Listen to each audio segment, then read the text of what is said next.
My name is Glenn Bryson. I'm 76 years old, and for the past 4 decades, I've lived in the same house just outside a small town in Ohio. I built it with my own 2 hands the summer after my wife and I got married. Back then, it was just a patch of land and a pile of lumber, but I was full of dreams and determination. I taught history at the local high school, and every evening after work I'd come out here and build, hammering, measuring, sanding, imagining what our life would look like within these walls. Eventually, it became a home, filled with the smells of cooking, the sound of laughter, the clatter of holiday dinners, and the rustle of children running up and down the stairs. Now it's quiet. Too quiet. The echoes are still there, but the people are gone. My wife Nora passed away 6 years ago. Cancer. She was the only person who truly saw me, who knew how to calm me when I grew tense, who brought color to everything. After she died, the house changed. It's hard to explain, but it lost its warmth. I still keep her books in the hallway shelf, her robe hanging behind the bathroom door, and her knitting basket untouched beside the living room couch. I talk to her sometimes, not aloud, just in my mind, especially in the early mornings, when the light filters through the curtains the way she liked. I make coffee the way she used to like it, even though I never drink more than a few sips. It's more about the ritual than the taste. My daughter Margaret visits occasionally, or rather, she used to. Lately, her visits have become increasingly rare, short and formal, often accompanied by her husband, Charles, a man I never quite trusted, but tried to tolerate for Nora's sake. Margaret was always my bright girl, curious and clever, the kind of child who asked too many questions in class and brought home stray animals. I loved her with all the awkward tenderness of a man raised to show strength, but who found himself helpless in the face of a child's innocence.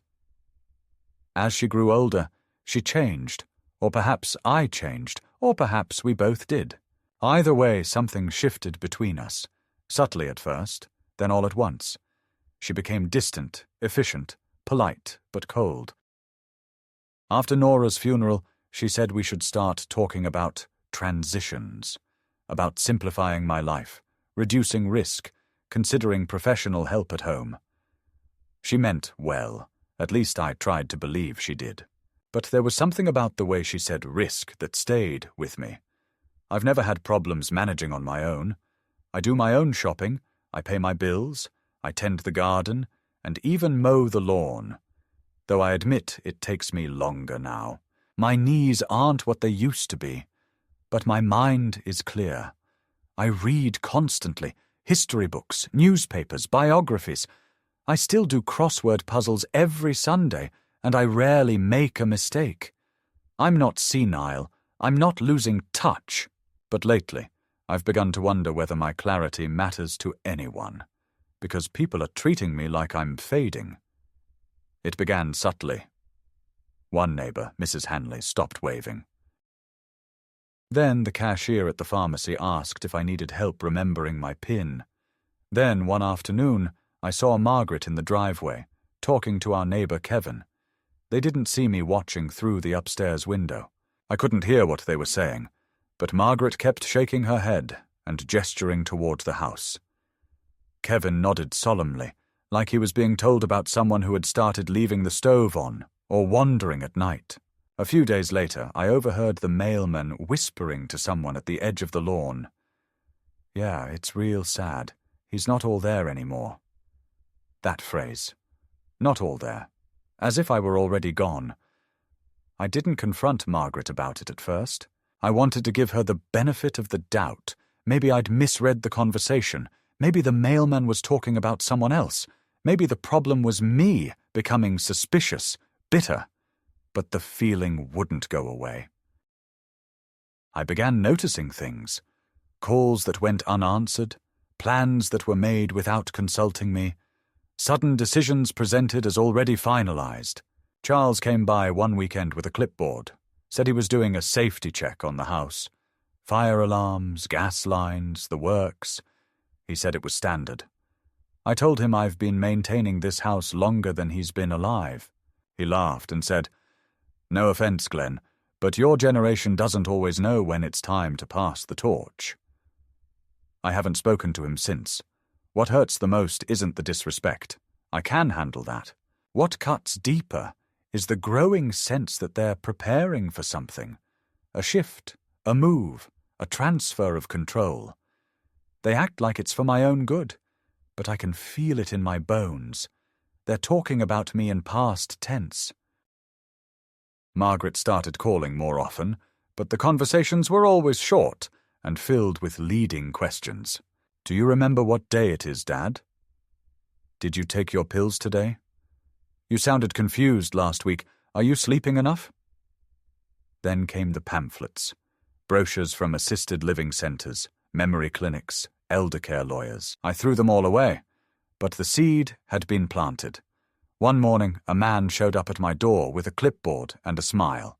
He said he was a wellness consultant from the county office, here to conduct a standard cognitive wellness interview.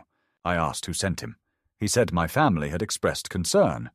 I told him I was perfectly fine, and that if he didn't leave my porch in 10 seconds, I'd call the police. He left, but not without a few notes scribbled down as he walked away. A few days later, I got a letter from the county office saying they were initiating an assessment of my mental competence and safety. That word, competence, leapt off the page like a slap. I sat in the kitchen that night, staring at that letter, holding it like it might burn me. I remembered Nora's voice. "If they ever start talking about putting you away, Glenn, don't let them. Don't let them do to you what they did to your father." My father had died in a home.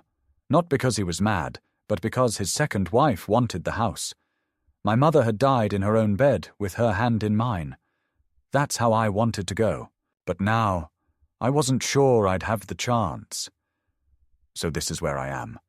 A 76-year-old man in a house full of memories, watching as his own family begins to question his sanity, whisper to his neighbours, call the county behind his back.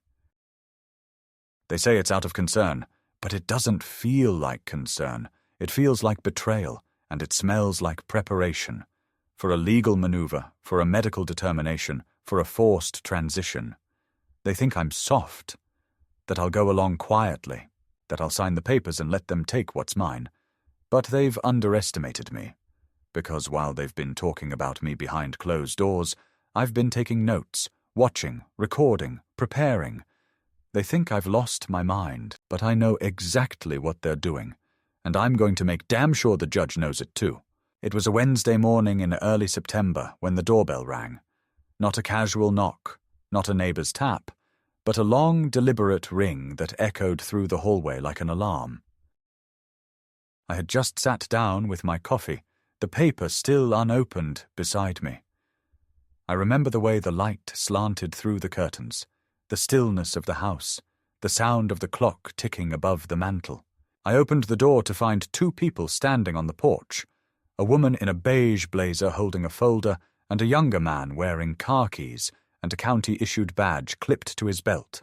They introduced themselves as representatives from Adult Protective Services. The woman's name was Carol, and the man, I don't remember anymore. He didn't say much. Carol did most of the talking, her voice soft, practiced, almost maternal in a way that immediately put me on edge. She said there had been a formal concern raised regarding my welfare. She emphasized that they were here only to check in, just a quick wellness assessment. I asked her who had filed the report. She said the information was confidential, but that the report had come from a close family member. I didn't need her to name names. I knew exactly who it was.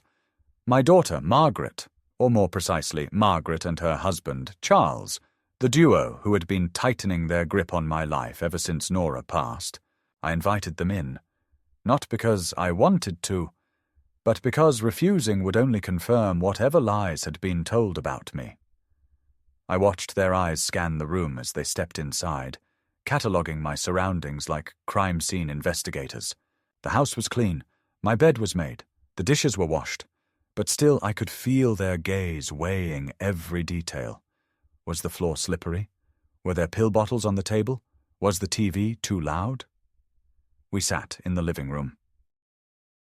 Carol opened her folder and began asking questions. Was I eating regularly? Did I have trouble remembering dates? Did I sometimes get lost or confused? Did I ever feel scared in my own home? The questions were carefully worded. Not accusations, but invitations to admit weakness. I answered each one with slow, deliberate calm. Yes, I cook my own meals. No, I don't forget where I am. No, I don't feel afraid in my home. I explained that I still read the newspaper every day, that I managed my own finances, that I had no trouble navigating the grocery store or keeping my medications in order. Carol smiled politely and took notes. The young man remained mostly silent, nodding occasionally, his eyes darting between me and her clipboard. Then Carol shifted in her seat and said, "We're just here to ensure your safety, Mr. Bryson." Sometimes people reach an age where they need more support than they realize. It's not about ability, it's about dignity and comfort. That word again. Dignity. As if I had already lost it. As if inviting strangers into my home to question my sanity was a kind of compassion. I told her I appreciated the concern, but that I was fully capable of taking care of myself. I offered to show her my bills, my pill organizer, my appointment calendar. She declined, saying that this was only an initial visit, but that, depending on what they found, further steps might be necessary. That's when the chill set in. Further steps. Before leaving, she handed me a pamphlet, the same one Margaret had left on my kitchen table 2 months prior, a guide to local assisted living options. "Just for your reference," she said, slipping it onto the end table like a calling card. They left shortly after, thanking me for my time and promising to follow up. I stood in the doorway, watching them walk to their car, my hand still clutching the edge of the doorframe as if it might collapse under me. That evening I called Margaret. She didn't pick up. I called again. No answer. I left a message. "I had visitors today. You know who sent them. You and I need to talk. Immediately." She didn't call back that night. The next morning I received a voicemail. She sounded cheerful, almost overly so. "Hi, Dad. Just got your message. Sorry I've been swamped with work. What's this about visitors? Oh, if you mean Carol from APS, yes, I asked her to stop by. I just worry about you. You've seemed off lately, forgetting things. We just want what's best for you." "Call me later." That fake lightness in her tone, like she was talking to a child who'd misplaced his slippers, made my blood boil. I didn't call back. Instead, I went to the local courthouse and requested copies of any open petitions or filings under my name. I had a sinking suspicion that this wasn't just a wellness check. The clerk pulled up my name and found a document filed 2 days earlier, a petition for temporary guardianship. The petitioner's name? Margaret H. Bennett, my daughter. The document claimed that I had shown signs of cognitive decline, had failed to maintain a safe living environment, and had expressed paranoid delusions. I stared at the words. Numb. Delusions. Unsafe. Decline. Every line was a lie, a weapon dressed as a concern.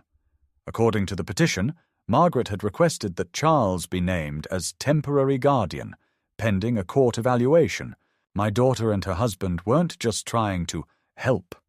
They were trying to take over. When I got home, I didn't eat. I didn't turn on the TV.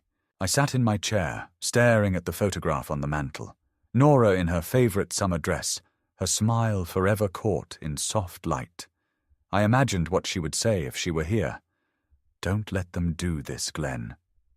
She'd whisper, "You still have fight left in you." And I did. My mind may have aged, but it hadn't softened.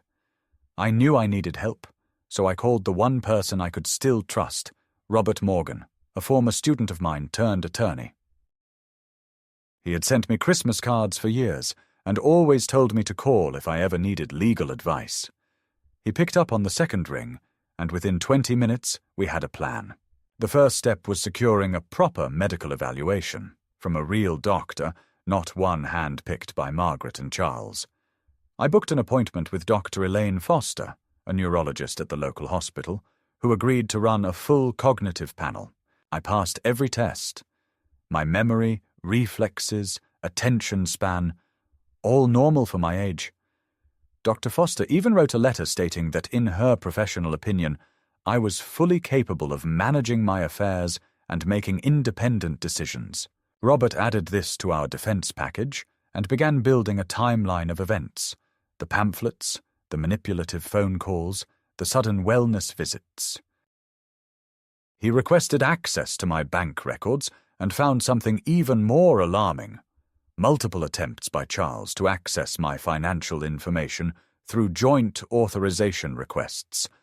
They'd been preparing for this for months, but the most damning piece came from my security camera. Months ago, I had installed a small motion-activated camera above the garage, mostly to keep an eye on raccoons and delivery packages.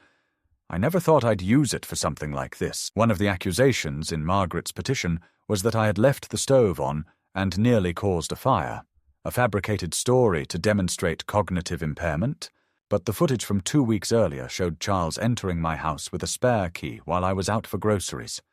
He went into the kitchen, turned on the stove, and left it burning for over an hour before returning. It was all on tape. Proof that they weren't just misjudging me. They were setting me up. I sat at my desk and wrote everything down: dates, conversations, suspicions. I began keeping a journal, not as a diary, but as a record. Every call, every visit, every look from a neighbor. Because I knew where this was going. The petition had been filed. The judge would set a date, and when that day came, I'd be ready. I would walk into that courtroom with my head high and my facts in order. They thought they could paint me as a senile old man clinging to a memory. But they were wrong. I wasn't fading. I was fighting, and this fight had just begun. 2 weeks after the petition had been filed, and I had begun working with Robert, the tension around me started to condense. Not like a storm breaking all at once, but like heavy fog slowly swallowing the landscape. I noticed it in the way my phone would ring, and when I answered, there would be a pause, then a click. I noticed it in the sudden quietness from my neighbors. People who had known me for 30 years, now crossing the street instead of waving from their porches. One morning, I stepped outside to collect the newspaper and found that someone had taped a flyer to my front door. Do you know a senior at risk? It was from a local outreach group, the kind that partners with Adult Protective Services. At first, I thought it might have been a mistake, but then I saw that the flyer was addressed "To whom it may concern" at 144 Winterberry Road. My address. It wasn't a mistake. It was deliberate, and it felt like a warning disguised as outreach. I took it down and folded it neatly into my growing folder of evidence. I didn't get angry, not in the way you'd expect. I got quieter, more watchful. That's what they didn't understand. They thought I would rage or cry, but instead I did what I had done my whole life. I studied the patterns, I wrote them down, and I prepared. 3 days later, the sheriff came to my door. A real uniform this time, not a clipboard and a smile. He was polite, but firm, and he handed me a formal court summons. The guardianship hearing had been scheduled. October 12th, 10 a.m., County Family Court. I was to appear before the judge and respond to the claims made by Margaret and Charles Bennett. The document included a summary of the claims, and reading them felt like stepping into a distorted mirror. Vaguely recognizable details warped into a grotesque image. According to the petition, I had become increasingly erratic, exhibited signs of paranoia, frequently forgot appointments, and had been witnessed wandering the neighborhood confused. I read that line twice, blinking. Wandering. I walk to the corner store once a week and greet every clerk by name. I've never once been lost in my own neighborhood. But facts didn't seem to matter anymore. It was all about framing, perception, narrative. And in that narrative, I was being quietly erased. I went to the hardware store that afternoon and purchased a new set of locks. I replaced every one on the doors and windows by sundown, sweating in the early autumn heat, not because I feared a break-in from strangers, but because I feared access from the people I once called family. Charles still had a key. I remembered him asking for it a year ago, just in case something happened.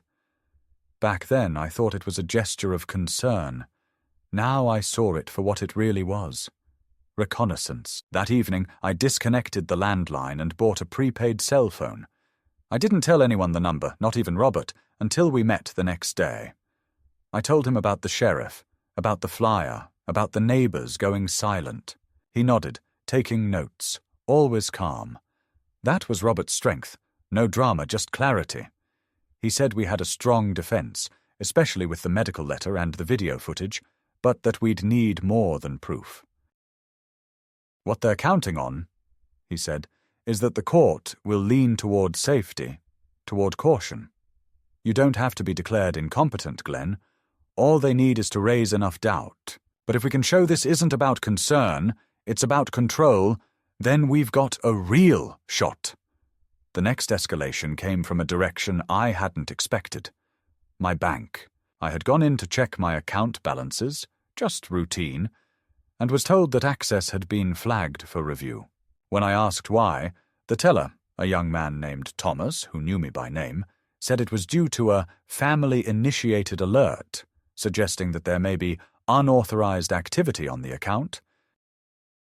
I stood there, stunned, trying to remain composed as he pulled up the records. The alert had been placed by Charles Bennett 3 days earlier.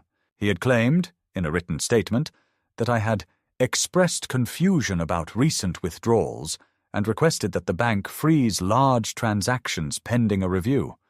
I asked to speak with the branch manager. Eleanor, a woman in her 50s who'd been with the bank for decades, came out and ushered me into her office. When I explained what was happening, her face fell. "Mr. Bryson, I'm so sorry. We have to act on these alerts. But if you'd like to file a counterstatement and formally revoke third-party access, we can begin the process today." I signed the papers immediately. Eleanor promised to expedite the removal of any shared privileges and restore my full access. "It happens more often than you'd think," she said, almost whispering. "Families trying to take control too soon, or too forcefully." I thanked her and left, my hands trembling slightly as I walked back to the car. It wasn't the inconvenience. It was the realization that Charles was moving faster than I had thought, that they were trying to build a case not just of confusion, but of financial mismanagement. They wanted me to look not just old, but dangerous to myself. That night, I couldn't sleep. I sat in the living room with only the hallway light on, reading through the court documents, highlighting the most egregious lies. Then I flipped through the letters Nora had written me over the years. Birthday cards, notes left on the fridge, scribbled lists with hearts at the bottom. They reminded me who I was. They reminded me that my life had value. And as I sat there, a knock came at the door. Soft, tentative, but insistent. I froze. It was nearly midnight. I approached the door quietly and looked through the peephole. It was Kevin, the neighbor who had stopped waving, the one I'd seen speaking to Margaret. I opened the door cautiously. "I shouldn't be here," he said, "but I need to tell you something." I let him in. He looked nervous, holding a manila envelope in his hand. He sat on the edge of the couch, avoiding my eyes. "I overheard something," he said, "a few weeks ago. Your daughter and her husband, they were talking in my backyard. Thought no one could hear them. They said you'd be taken care of before the year was out, that the court would side with them if they pushed the right buttons. That if they got guardianship, they'd have access to everything. Your house, your pension, your insurance. I didn't know what to do. I wanted to think maybe I misunderstood.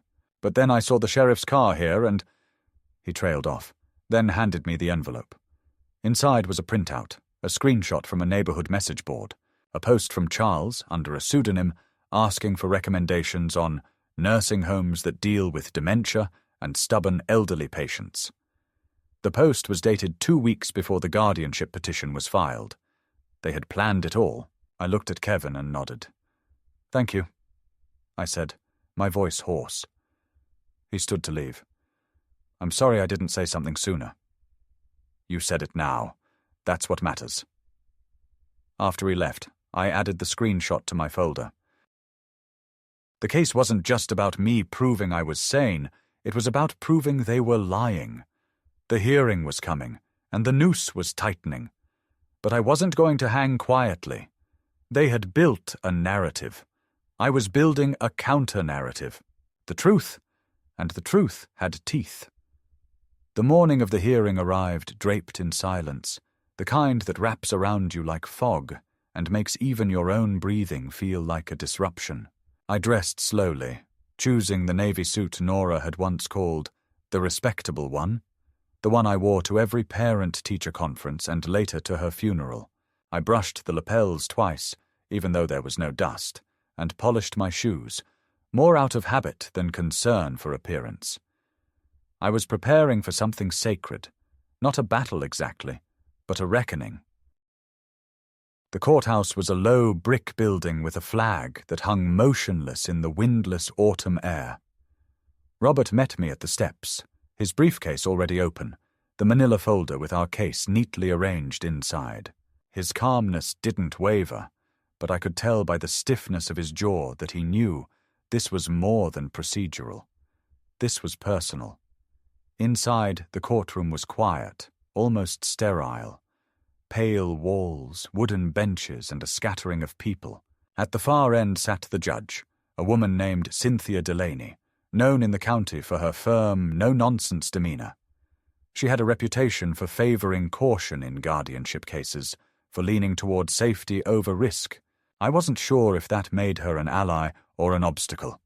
Margaret and Charles sat across the aisle, side by side, dressed for grief, their faces arranged in expressions of practiced worry. Margaret looked at me, then quickly away, as if I were already a ghost. Charles didn't look at me at all. The proceedings began with formality. The recitation of names, the purpose of the hearing, the reading of the petition. I listened without blinking as the court clerk read aloud from the statements my daughter had submitted. They sounded like eulogies written by someone trying to keep the estate. She claimed I had become disoriented in public, that I forgot conversations, that I lashed out at her when she tried to help. There was even a paragraph about me accusing the neighbors of conspiracy, which I knew referred to the moment I saw her whispering to Kevin across the driveway, the moment I finally realized what she was capable of. After the clerk finished, Margaret stood. Her voice was soft, trembling, perfectly calibrated for maximum sympathy. She said she loved her father, that this was the hardest decision she had ever made, that it wasn't about money or control, but about safety, about love. She recounted stories, small ones, about me forgetting to turn off the lights, about repeating the same anecdote twice at dinner, about a time she found me crying in the kitchen after Nora died. She made it all sound so tragic, so inevitable, the slow, sad unraveling of a once dignified man. And the courtroom, the judge, the clerk, even Robert, seemed to bend slightly under the emotional weight of her words. That was the moment I realized how dangerous she had become. Because she believed her own performance, or worse, she didn't believe a word of it but knew exactly how to make others believe it. Then it was my turn. Robert rose and introduced the independent medical evaluation. He laid out the timeline of events, from the surprise wellness check to the discovery of the guardianship petition. He handed over Dr. Foster's report, clearly stating that I was fully competent, mentally sound, and in no need of oversight. He presented the bank documents showing attempts by Charles to seize financial access without my knowledge. Then, in a steady voice, he requested to play a short video for the court. The judge allowed it. The footage from my security camera filled the screen. Charles entering my home, turning on the stove, leaving. Returning an hour later. The courtroom was dead silent. Charles stiffened. Margaret's face blanched. For the first time, the judge leaned forward. "Mr. Bryson," she said, "do you have anything to add?" I stood. My knees were stiff, but my voice was steady. I spoke not like a man defending himself, but like a man explaining a lesson, something I had done 1,000 times before in a classroom. I told the court I had lived in that house for 42 years. I built it. I maintained it. I cared for my wife until the day she died in the same bedroom we had painted together as newlyweds. I told them I still cooked my own meals, still paid my own bills, still remembered every name of every student I'd taught for over 3 decades. I told them about the day my daughter stopped visiting, the day she started calling only when she needed something. I told them how it feels when your child speaks of you as if you were already gone. Then I paused and looked at the judge. "Your Honor, I am not confused. I am not delusional. I am not fragile. I am angry, not because my daughter wants to help me, but because she wants to replace me. She wants to rewrite me, and I won't allow that." The silence afterward felt electric. The judge cleared her throat, asked a few procedural questions, then adjourned the session, saying she would issue her ruling within a week. As we left the courtroom, I walked past Margaret without looking at her. She called out, "Dad!" But I kept walking. There was nothing left to say. That night, I didn't sleep much. I sat on the porch watching the stars, wondering what Nora would have thought of all this. I didn't feel victorious. I felt hollow. But something had shifted. The worst was no longer ahead. It was behind me now, and from here on everything would be about reclaiming what they had tried to take, my name, my dignity, and my life. The war had begun with whispers. But now, finally, my voice had been heard. The days following the hearing passed in a strange, drawn-out tension, like the air before a thunderstorm that never quite breaks. I kept waiting for the judge's decision, waking up each morning hoping that a letter or a call might arrive, something definitive to tell me whether I still owned my own life. But the days stretched on, each one thick with uncertainty, until finally a plain white envelope appeared in my mailbox, its seal marked by the county court. I opened it in the kitchen, standing by the counter where Nora once used to make coffee in the mornings, and read the words slowly, my heart thudding harder with each line. The judge had ruled in my favor. The guardianship petition was denied. I had been found competent, fully in control of my faculties and decisions, and all attempts by Margaret and Charles to assume legal authority over my affairs had been formally dismissed. For a brief moment, I allowed myself to feel something close to relief, even victory. But that feeling quickly curdled into something sharper. Because what should have ended the battle, a court ruling, a declaration of autonomy, did not stop them. If anything, it made them more dangerous. The day after I received the letter, I went into town to pick up some groceries, and when I returned, I found the garage door slightly ajar. That in itself might not have been strange. Sometimes the wind catches it if it hasn't latched properly. But this time, I knew I had closed it, had even double-checked it when I left. Inside, nothing was stolen, but someone had been there. A few of the boxes stacked in the corner had been moved. My tool chest had been opened. And on the floor, near the back wall, I found a set of footprints I didn't recognize. Heavier, broader than mine. I installed a second camera that night, one that covered the rear of the property, and changed the locks again. Whatever they were planning, they hadn't accepted defeat. They were still watching, still probing for a weakness. 3 days later, Robert called me with a voice full of restrained anger. "They've filed a motion for reconsideration," he said. "They're trying to submit new evidence, claiming that since the hearing, you've exhibited further signs of decline. They've attached a letter from a new physician, Dr. Harold Bloom." I didn't recognize the name. "He's not your doctor," Robert confirmed. "He's someone they brought in." The letter alleges memory lapses, erratic behavior, increasing isolation. My stomach clenched. "They're trying to relitigate the same case," Robert said. "It's desperate, but depending on the judge's tolerance, we may be forced to respond." I asked if he thought they had any chance. He was silent for a moment. "Unlikely, but not impossible. It depends on how much sway they can create with this so-called new diagnosis. We'll need to discredit it, and quickly." I spent the next day gathering documents, calling Dr. Foster to reaffirm her statement, and drafting a sworn affidavit detailing my activities since the hearing. It felt absurd, like I was a criminal trying to prove my innocence after already being acquitted. But I did it. Because I understood now that they weren't just trying to protect themselves anymore. They were trying to break me, piece by piece, inch by inch, until I lost the will to resist. Then came the attack on the house. Not physical, but financial.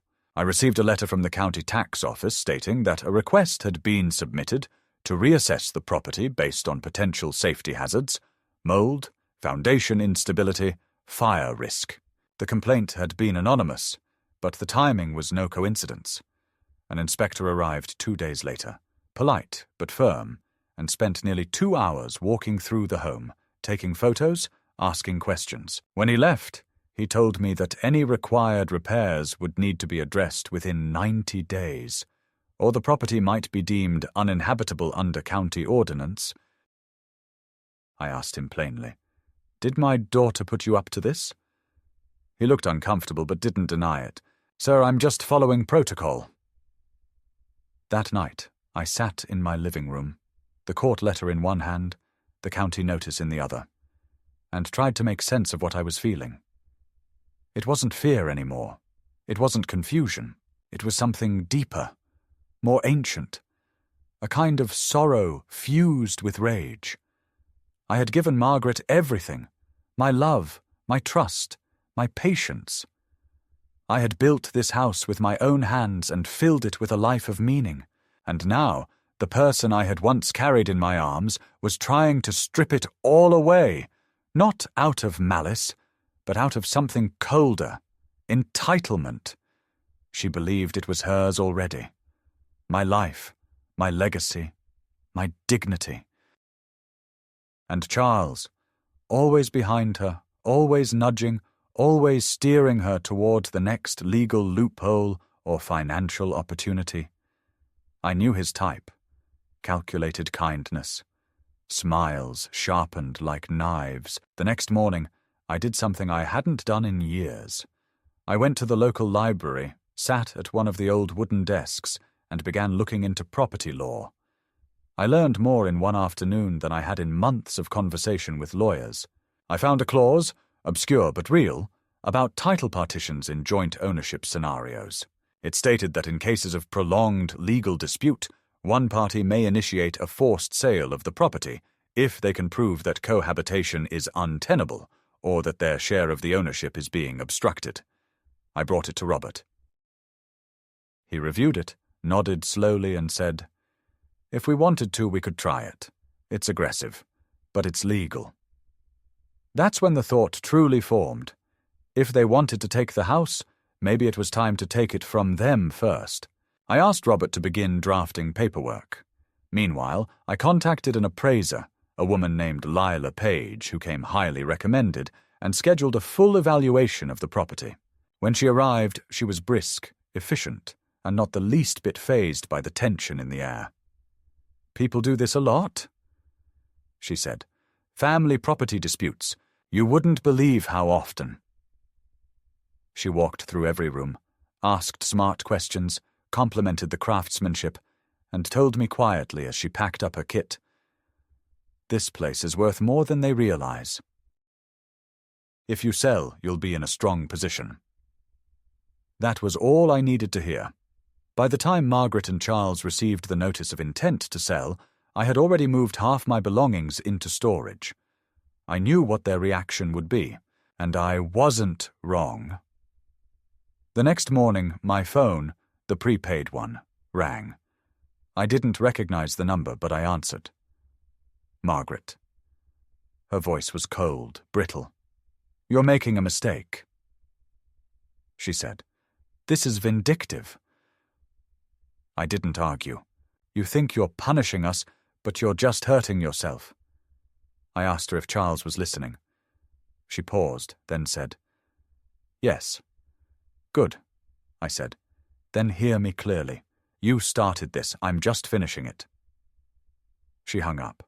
The legal battle that followed was tedious, exhausting, and full of procedural delays.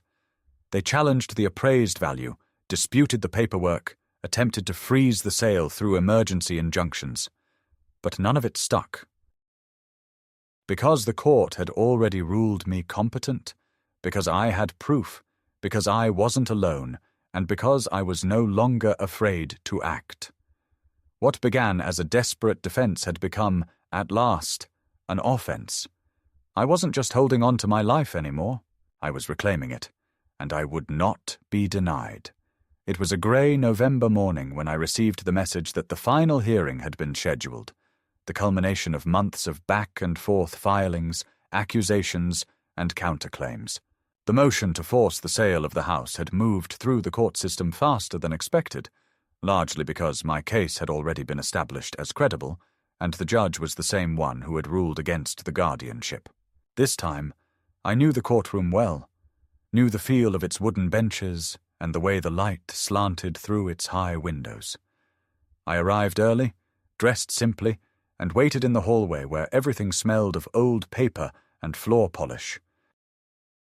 Margaret and Charles entered 10 minutes before the hearing, looking tired, worn down by the weight of their own war. There was no attempt at warmth, no last-ditch effort at reconciliation, just the mechanical acknowledgement of people who had once shared a life and were now adversaries in the most bitter of legal contests. The hearing began without ceremony. The judge, firm as ever, reviewed the facts briskly, reminded both parties of the prior findings, my legal capacity, the legitimacy of my ownership, the timeline of events.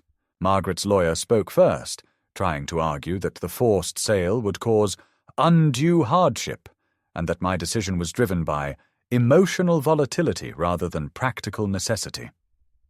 She claimed that my move to initiate the sale was retaliation, a reaction to being challenged on his declining health, and not a reasoned act. But there was no heat behind her words, just repetition.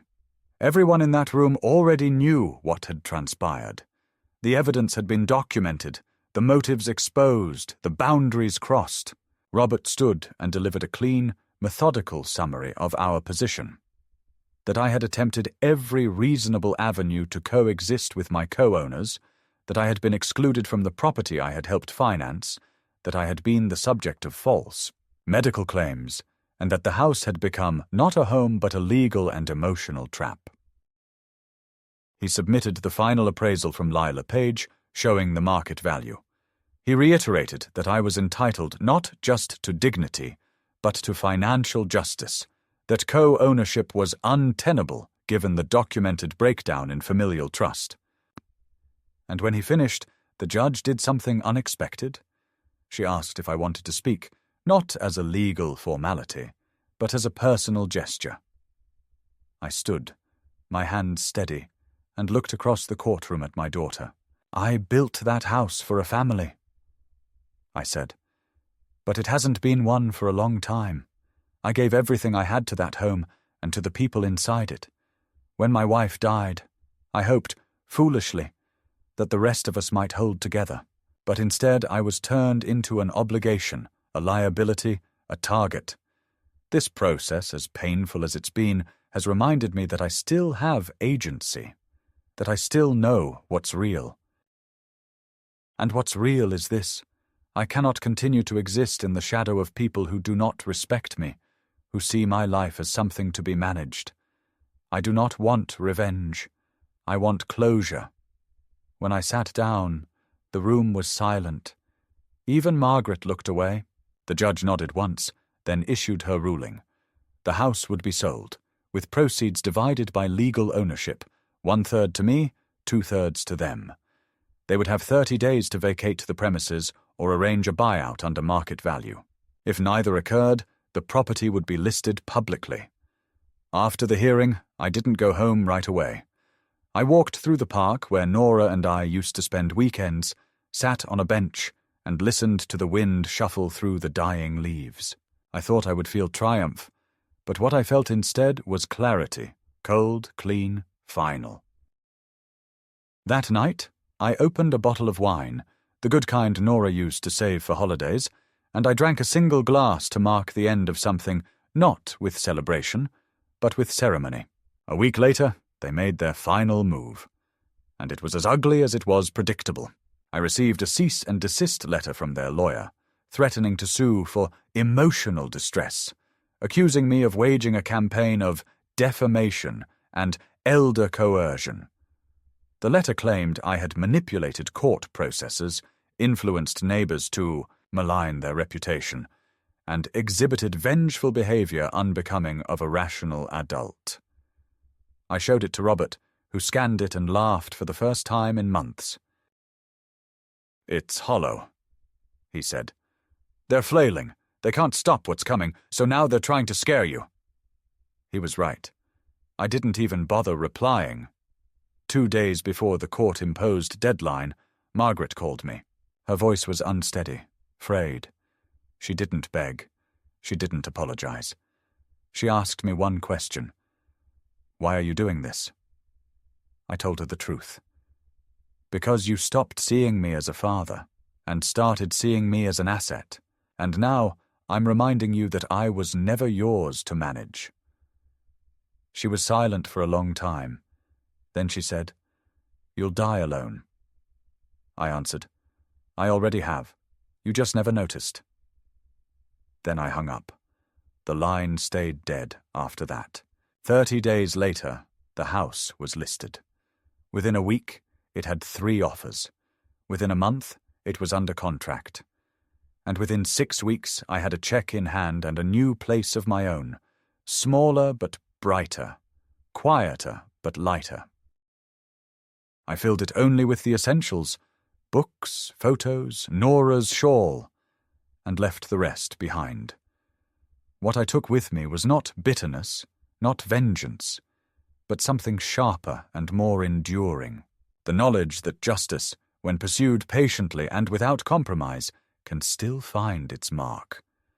The first morning in my new home, I woke before dawn, not from noise or nightmares, but from the unfamiliar silence. The windows were cracked just slightly, and the air that drifted in was cool and damp, the scent of soil and rain rising from the ground like a quiet resurrection. There were no ghosts in this place yet, no marks on the walls from Nora's hand, no lingering echoes of slammed doors or whispered threats, just stillness and space. I brewed a pot of coffee, not out of habit, but to mark the beginning of something new. The kitchen was small, the counters unfamiliar, but the act itself felt grounding. I sat at the table with my cup, watching light gradually creep across the floor, and for the first time in years, I felt the presence of choice. Not the illusion of control, but the genuine, sturdy feeling that I was exactly where I chose to be. The town was different, smaller, even quieter than the one I had left.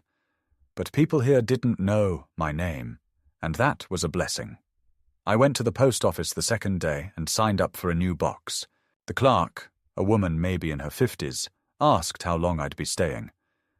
"Indefinitely," I said. I didn't give a forwarding address. Let Margaret and Charles wonder. Let them stew in the silence I left behind, in the hollow space where my presence used to be, something they could leverage and twist. I wasn't interested in updates. I didn't want to know what they did with their third of the sale money, whether they paid down their debts or fought over it or squandered it. That story no longer belonged to me. I'd thought I might feel something like sadness, a kind of slow-burning regret, not for what I'd done, but for how it had ended. But the truth was, the grief had already passed, long before the house was sold. It had come in waves over the years, when I first noticed Margaret avoiding my calls, when Charles began making decisions on my behalf, when the neighbours looked at me like I was a man unravelling. Those were the real endings. This was aftermath. And aftermath, however lonely, is a kind of freedom. There's a library in town, not large but with deep shelves and quiet corners. I go there twice a week. I read the papers, leaf through dusty hardcovers, sometimes sit by the front window and watch people pass. A teenage girl works the front desk, smart, curious, and one afternoon she asked me what I used to do. I told her I'd been a teacher. "History?" she asked. I nodded. "Want to help me sort the donation cart?" She offered, and I agreed. Now it's something we do together, an unspoken arrangement. She tells me about her classes. I tell her about the past, not as dusty timelines, but as real stories of real people who, like me, had to learn too late how fragile dignity can be. I started writing again.